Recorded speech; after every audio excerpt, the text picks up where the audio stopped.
В этом ролике как раз хочу выложить одну такую очень, наверное, глубокую для многих проблему известную.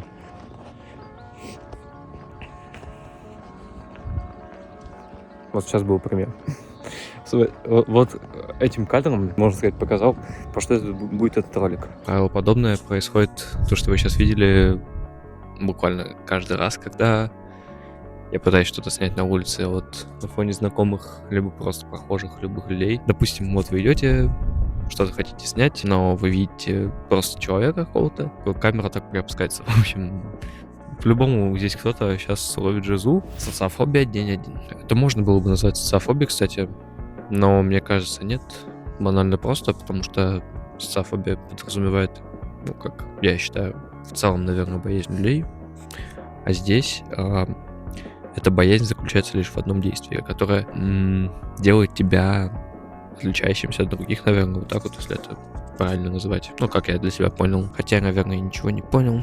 И да, я немного покопался в этом вопросе, и хочу сказать, то, что я описываю, это называется как раз социальной тревожностью, штукой довольно распространенной. Симптомы, в принципе, те же, что и социофобия. Но это не социофобия.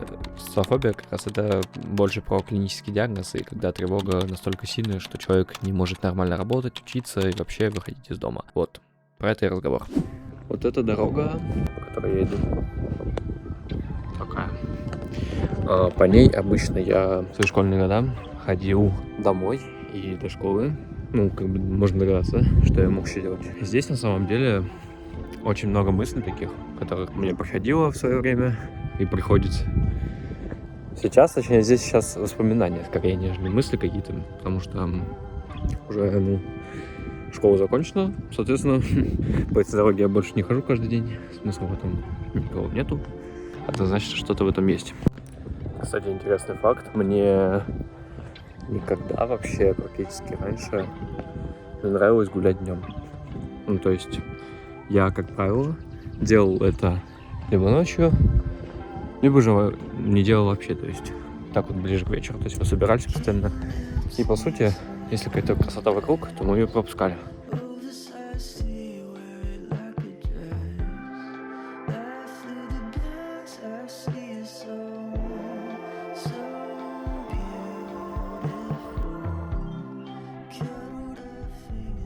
Как будто бы внутри сидит какой-то голос, который тебе говорит, кстати, о каком туалете на фоне.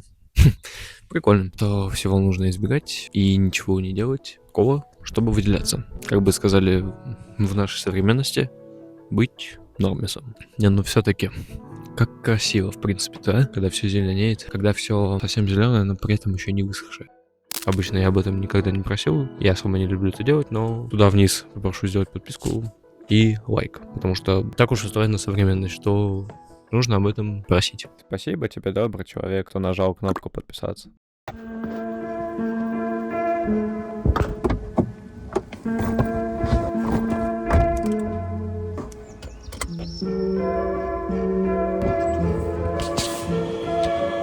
Спасибо большое.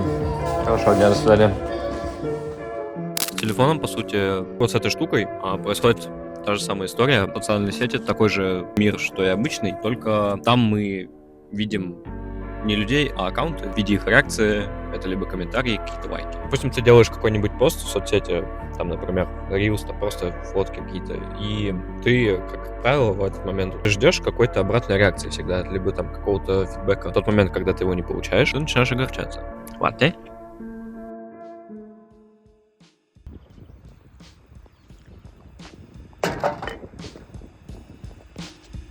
Здесь и приземлимся. В один период жизни, мне удалось пожить в, скажу я вам, таком немаленьком городе под названием Москва. Вот как раз таки там я и решил снова начать что-то снимать, вот только уже вот в таком более вертикальном формате. В чем как раз таки заключается парадокс, так это в том, что там, вот опять же, здесь хожу, сейчас оборачиваюсь, как-то, не знаю, некомфортно все равно. В общем, что там у меня вообще такого желания и рефлекса не возникало почему-то. Причину для себя я нашел в том, что, наверное, этот город больше, как мне показалось. Плюсом к тому, там такой вайб, наверное, сам по себе, что, типа, прохожие, которые идут мимо тебя, то есть они тебя знают 1 секунду, из которой полсекунды они тебя даже не видят, они тебя даже не знают, вот, если быть точнее. Когда ты что-то идешь делаешь, всем на тебя, абсолютно все равно, и с этим просто нужно смириться, вот. Но, наверное, это нужно просто перебороть вот такими действиями, как я сейчас, я сижу, делаю что-то, и если будет проходить человек, мне нужно просто, продолжать делать то же самое, наверное, не знаю. Короче, я немножечко замерз, и поэтому едем домой. Это невозможно. Ладно, в общем, выберу какой-нибудь другой день для съемок, потому что сегодня прям пипец как холодно. И еще обещает как будто бы быть дождик, хотя я смотрел, и дождя быть не должно было. Да, конечно, нелогично сейчас будет мне ехать мыть машину, на самом деле. Но...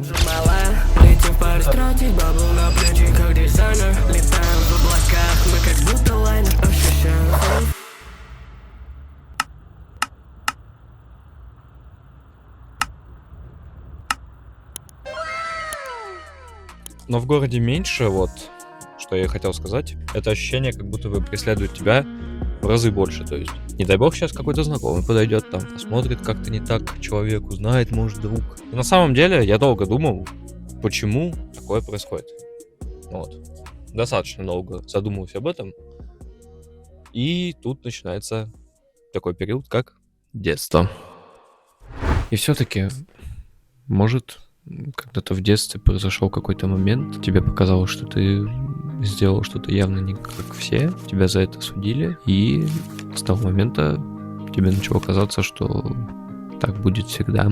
Либо же увидел, как осуждают других кого-то за что-то, и подумал, что может быть мне не стоит высовываться вовсе.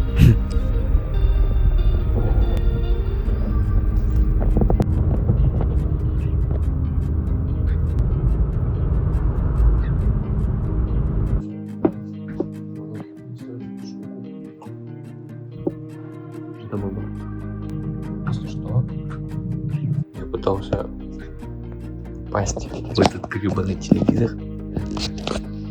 Минут 10, наверное.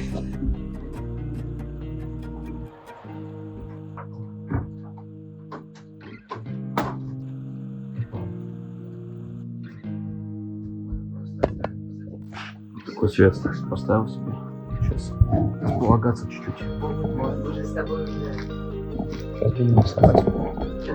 Не смотрите.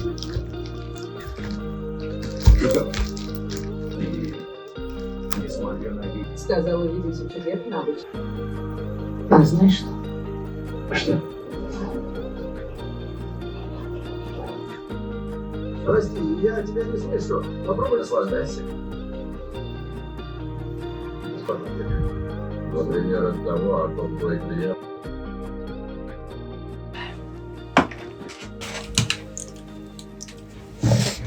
Что-то там хотел Валорант. Кого-то взять надо явно такого. Ох, туш, падал, прилетело. Ой, я ухожу оттуда. В общем, решил достать вот эту штуку. Это велосипед.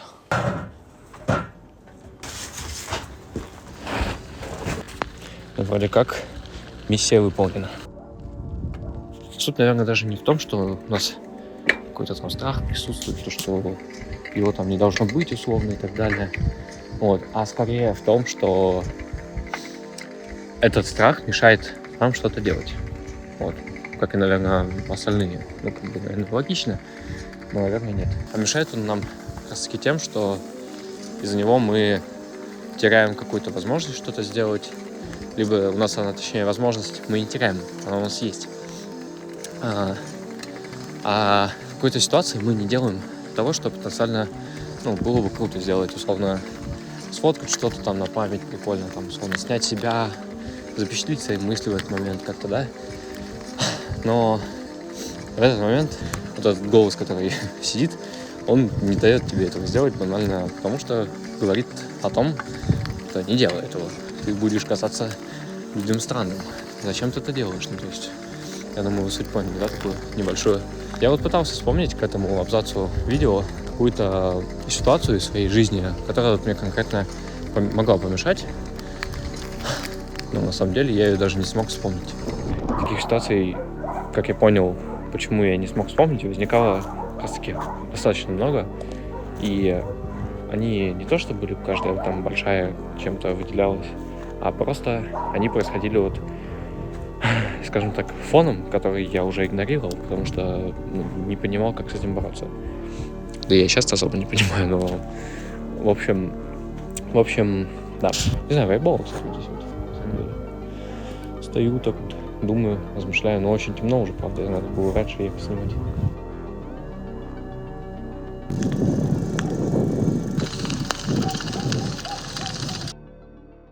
Приехал, короче, в какой-то достаточно такой вайбовый лесок, наверное, не знаю, как назвать-то. Там типа как плиты какие-то.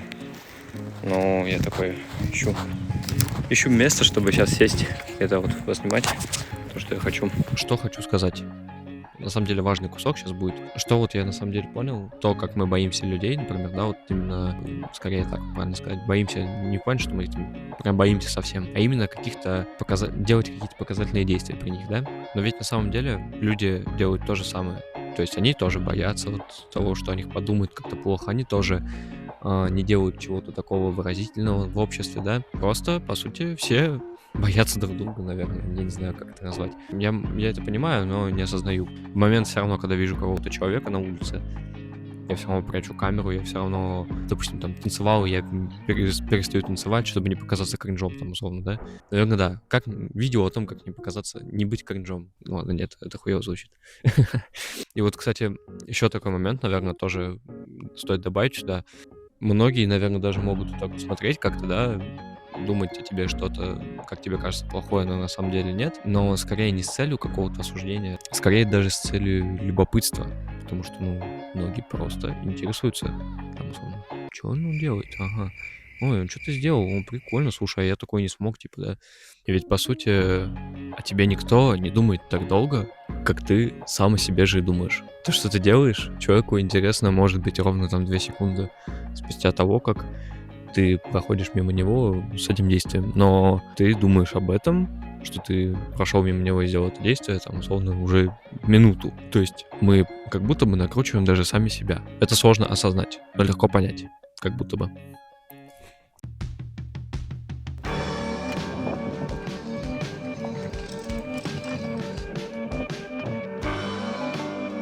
Может быть, податься в велоспорт и просто газанить. Нет, газан — это отдельный вид искусства. Я не хочу отсюда бежать. Я вот прямо здесь построил дом и наблюдал эту красоту. Ну ладно, здесь я не хочу строить дом. Я хотел бы дом где-нибудь в альпийских горах, либо кавказских. Вот так вот по горам кататься, как будто бы вообще вайп. Чего-то боимся, каких-то мнений, тут его избегаем. Ведь по сути же мы здесь всего лишь один раз. Ну, здесь имеется в виду на планете. Вот, и этот один раз не дан для того, явно не был дан тебе вот конкретно, да, для того, чтобы вот так вот избегать кого-то, бояться, там, осуждения какого-то не ждать, там, условно, да. Для того, чтобы делать, что ты хочешь, просто возьмем того же Ивана Зова, вот он просто кайфует, хотя его многие осуждают, да, там, например, не знаю, кого еще можно взять, к примеру. Ну, как бы нет, опять же, тут есть рамки разумного, везде есть рамки разумного, но имеется в виду просто, что нас осуждают часто вот за такие действия, которые банально, нормальные, то есть они не приносят никому вреда. Может быть, нам просто стоит стать все же, как-то вернуть этих детей, маленьких нас, версию включить как-то надо, и тогда тебе будет все вообще нипочем. В общем, здесь автор пытается вам сказать, что рад был для вас стараться повествовать в данном видео. Здесь подул сильный ветер достаточно, вот дублирую это так из дома. Что хочу сказать, очень буду рад увидеть ваш фидбэк в виде комментариев, какое-то, в общем, самое мнение по поводу всего сказанного. Лайк, подписка тоже будет очень хорошей поддержкой, так что спасибо, хорошо, пока.